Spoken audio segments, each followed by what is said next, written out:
Parents cut me out of there because I'm infertile. According to my wife, you don't need the money. You have no heirs, no family to support. So I cut off ties with them, but they heard about my success and my wife's pregnancy. My name is Charlie. I'm 31 years old, and I've been married to my wife for 6 years now. We live a comfortable life. She makes good money at her job, and I have my own stable income working part-time at a company. My parents are what you'd call well-off people, living in a beautiful house in the suburbs with enough money to enjoy their retirement. But with their wealth comes their unwavering conservative views and an iron grip on traditional family values. From the day I was born, my father drilled one message into my head: a man's purpose is to create a family and have children. Everything else is secondary.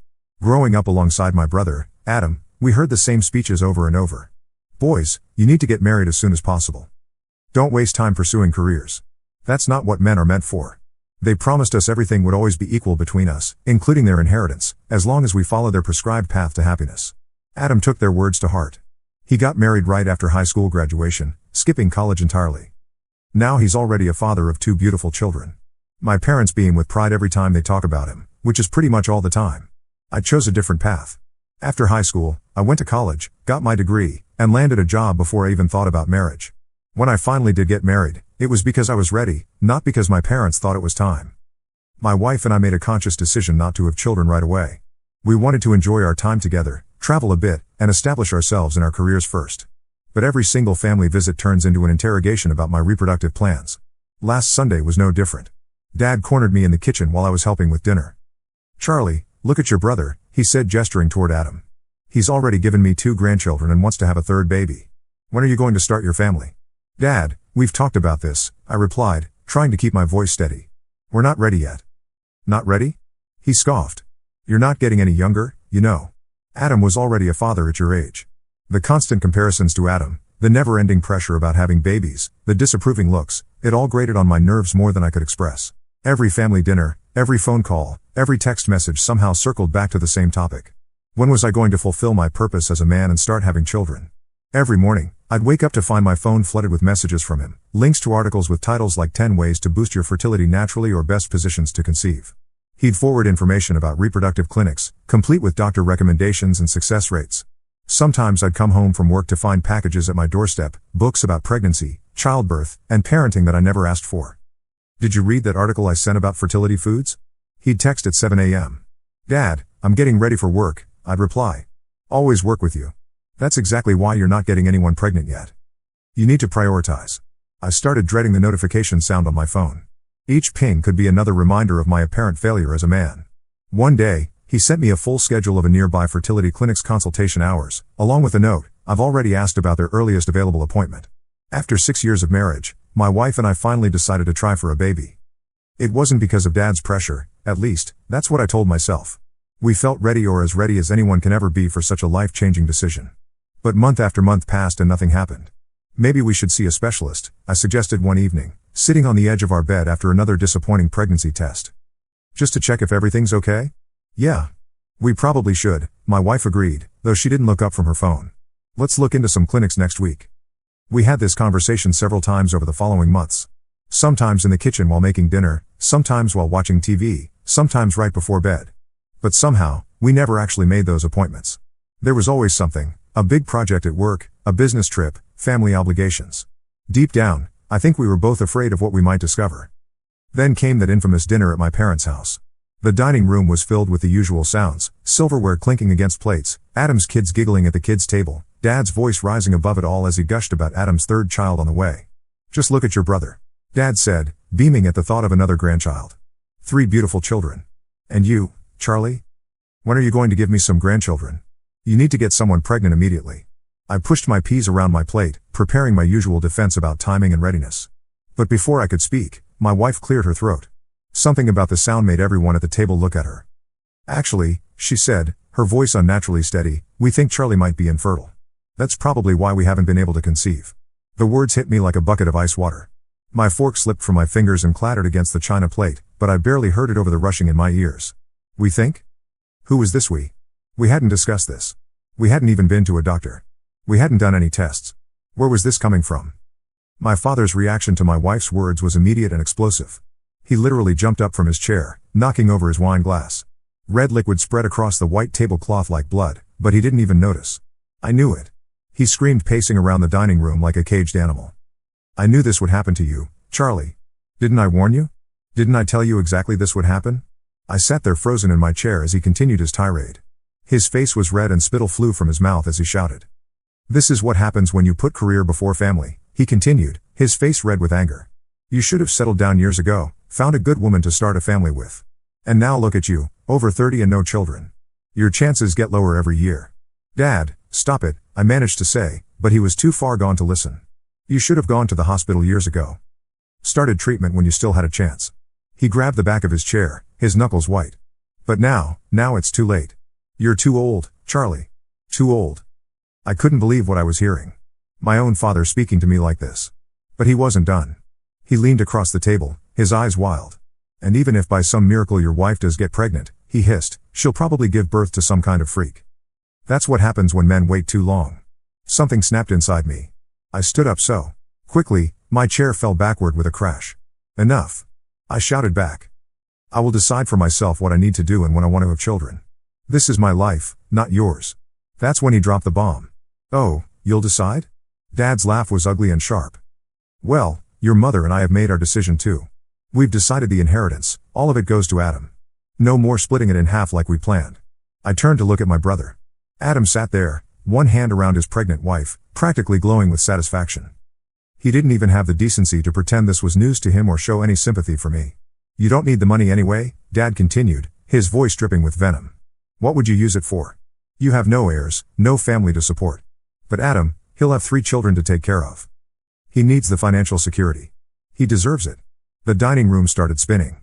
All those years of being told everything would be equal, all those promises of fairness between brothers, it had all been a lie. Or rather, it had all been conditional on me following their exact prescription for my life. 3 children to feed and educate. Dad was still ranting, gesturing at Adam.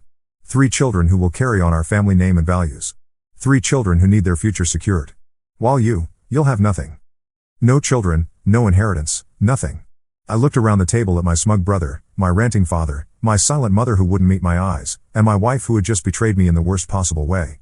These people who claimed to love me had been plotting behind my back using my supposed infertility, which hadn't even been medically confirmed, as an excuse to cut me out of my inheritance. The months after the disastrous family dinner passed in a blur of silence.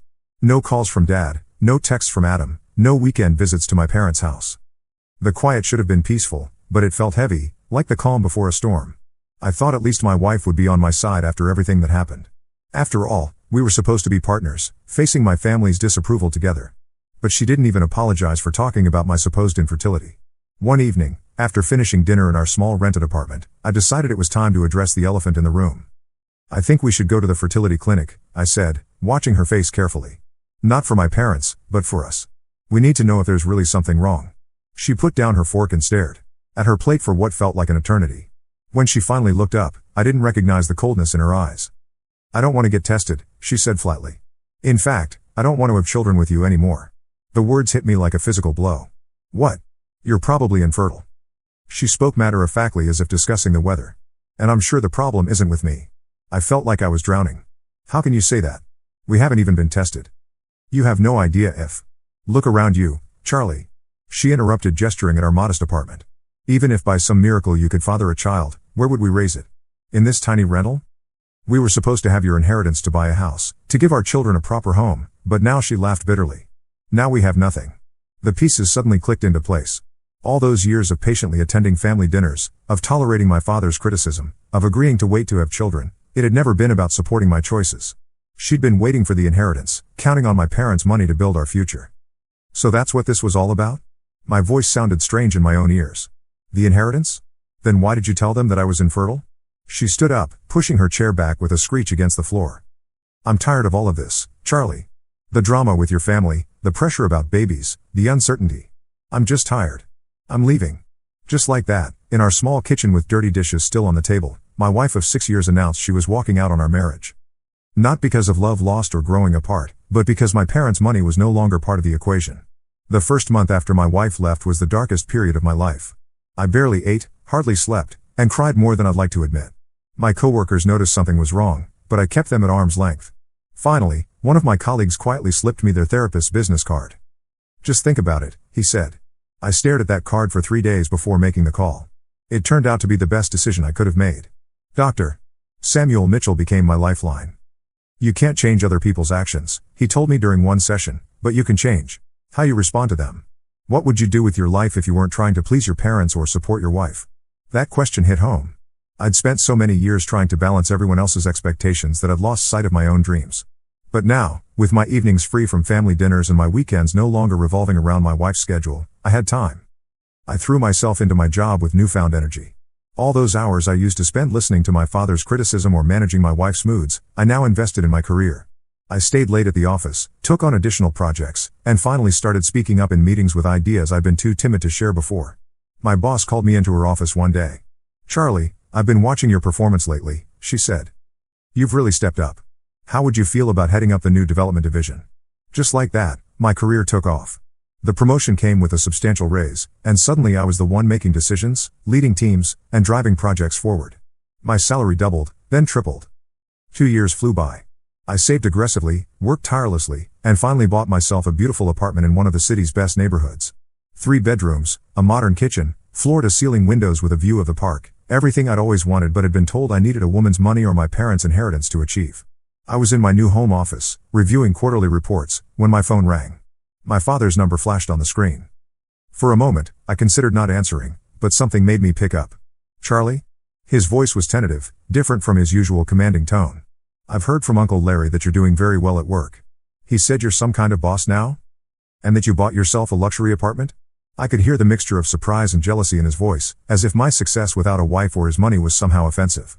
"Yes, I did," I replied curtly, hoping to end the conversation quickly. But he pressed on.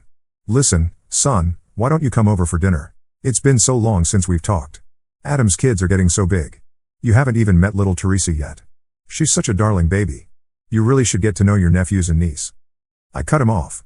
"After what you and Mom did to me? After how you treated me?" My voice was steady, controlled. "No, Dad. I don't want to meet Adam's children. I don't want to have dinner. I don't want anything to do with any of you anymore. We're done." Before he could respond, I hung up and blocked his number. Life has a funny way of surprising you when you least expect it. I met Jane at a business conference where she was one of the keynote speakers. She owned a successful tech company and had the kind of confidence that came from building something from nothing, not from riding on family money or inheritance. We started dating, and for the first time in my life, I felt like I was with someone who saw me as an equal, not as a potential sperm donor or a ticket to financial security. She admired my career success and never once asked about when I planned to have children. 6 months into our relationship, she started feeling nauseous in the mornings. At first, she blamed it on stress from a big project at work. But when she missed her period, she bought a pregnancy test with shaking hands. 2 pink lines appeared almost immediately. She spent 3 days terrified to tell me. After everything that happened with her ex-husband, she was scared of how I might react. Would I think she trapped me? Would I run away? Would I suggest she get rid of it? Finally, one evening over dinner at her place, she gathered her courage.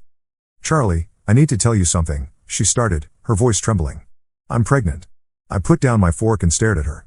The silence stretched for what felt like hours, but was probably only seconds. Then, to her complete surprise, a huge smile spread across my face. "Really? That's amazing." I jumped up from my chair and pulled her into a hug. "Marry me. I love you. I want to spend my life with you, and now we're having a baby. It's perfect timing." We got married the following week, just us, a judge, and 2 witnesses from work. No fancy ceremony. No family drama, no father trying to control every detail. It was exactly what I wanted. Life settled into a happy routine. Jane and I moved in together, combining our lives with surprising ease. Her pregnancy progressed normally, and for the first time in years, I felt truly at peace. Then, 7 months into her pregnancy, I ran into my father at the grocery store. I was reaching for a box of cereal when I heard a familiar gasp behind me. "Charlie?" His voice was barely a whisper. "Jane's. She's pregnant?" I turned around slowly, looking at my father who stood there, shopping basket dangling forgotten from his arm, staring like he'd seen a ghost. "Oh, son," he said, his eyes filling with tears. "I'm so happy to see this. And I heard about your success at work, about everything you've achieved. I'm so proud." "Don't." I cut him off. But he pressed on. "I want to fix things, Charlie. I've been thinking, I want to change my will again. I'll call the notary tomorrow. We can make everything equal again, like it should have been all along." I couldn't help but laugh. "Keep your money, Dad. I have a successful career, a loving wife who happens to be quite wealthy herself, and I make enough money that I could earn your entire inheritance in a couple of years of work. Give it all to Adam." I don't want or need anything from you or Mom anymore. And I don't want to see any of you ever again. The day after I ran into Dad at the grocery store, my phone rang with Adam's number. I almost didn't answer it, but I figured I might as well deal with this now. How dare you? Adam's voice was thick with tears. How dare you try to take my money? What are you talking about? Dad told me everything. How you met him yesterday, showing off Jane's pregnancy, trying to get back into the will. He was practically shrieking no. That money is mine. I have 3 children to think about. I waited for him to run out of breath before responding, keeping my voice deliberately calm. Adam, I don't want the money. I literally told Dad to give it all to you. Liar. You're just jealous because I have 3 children and listen carefully, I interrupted. I don't want anything from you, from Mom or from Dad. I have my own money, my own life. I just want all of you to leave me alone and forget about me. But apparently that was too much to ask. Dad started showing up everywhere, outside my office building, at my favorite coffee shop, in the parking lot of my apartment complex. At first, I thought these were coincidences, but they happened too frequently. Then one evening, I heard someone pounding on my front door. Through the peephole, I saw Dad standing there, clutching his briefcase. Charlie, open the door. I know you're in there. He called out. I'm your father. You can't shut me out.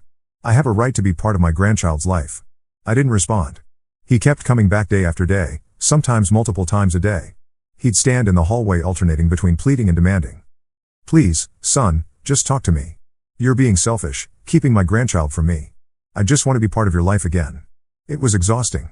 Jane's blood pressure started rising, not good for the baby, and I was constantly on edge.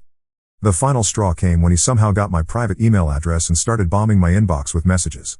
I finally opened the door one day when he was in the middle of another of his surprise visits. This stops now, I said firmly. If you don't leave me alone, I'm calling the police and filing for harassment. You wouldn't dare, he gasped. I'm your father. Try me. And you know what else? I know how much you care about what the family thinks of you. How do you think Uncle Larry and Aunt Georgia would react if they knew the full story? If they knew how you and Mom treated me? How you used my supposed infertility to cut me out of the inheritance? Dad's face went pale. His precious reputation in the family was everything to him. That finally got through to him. He took a step back, clutching his briefcase like a shield. Life has a strange way of working out sometimes. Here I am, my wife 9 months pregnant, sitting in the nursery we've just finished decorating, and feeling more at peace than I ever have in my life. Jane and I chose a gentle yellow for the walls, and the afternoon sun streaming through the windows makes the whole room glow like honey. It's funny how different life can be when you're with the right person. Jane's father, Larry, calls me almost every day to check on us and share advice about pregnancy and parenthood. But unlike my own father's suffocating pressure, Larry's concern comes from a place of genuine love and respect. You know, Larry told me last week during Sunday dinner at their house, I've never seen Jane happier than she's been since meeting you. Jane's family has become my family now. Her brothers treat me like one of their own, always including me in their group chats and guys' nights out. Though lately, those have become guys' nights in with Jane's huge belly. Her mother has already started planning shopping trips with her future grandchild. Sometimes, during quiet moments like this, I think back to those years when my ex-wife couldn't get pregnant. All that pressure from my parents, all those accusations about my fertility, all that stress and anxiety. I'm convinced now that was the real reason. How could we have been ready to create new life when I was constantly under siege? The irony doesn't escape me. My father's desperate push for grandchildren might have been exactly what prevented me from having them. Now that I'm away from all that toxic pressure, living life on my own terms, pregnancy happened naturally and easily for us. Last week, I was going through some old boxes and found a stack of those fertility books my father used to leave on my doorstep. I threw them straight into the recycling bin. My new life doesn't have room for those painful reminders. Instead, our house is filled with happy preparations for the baby. I built the crib myself, even though we could have easily bought one. I want our child to have something made with love, I said. Her brother helped me organize the closet full of tiny clothes, and her father gave us the beautiful rocking chair that all his children were nursed in. Have you thought about what you'll do if your parents try to contact you after the baby is born? Jane asked me once. They're not part of our lives. I replied simply. This baby already has all the grandparents they need with your mom and dad. And I mean it. The peace I've found in this new life with my loving wife, my successful career, my supportive in-laws, is worth more than any inheritance or family obligation. Sometimes building your own happiness means leaving behind the people who try to define it for you. Now, as I sit here in this sunny nursery, feeling our baby move inside Jane, I know I made the right choice. The path to this moment wasn't easy, but it led me exactly where I needed to be. In just a few weeks, Jane will become a mother and I'll become a father, and I already know what kind of parent I want to be. The kind that supports, not suffocates, that loves unconditionally, not transactionally, that celebrates their child's choices instead of trying to control them.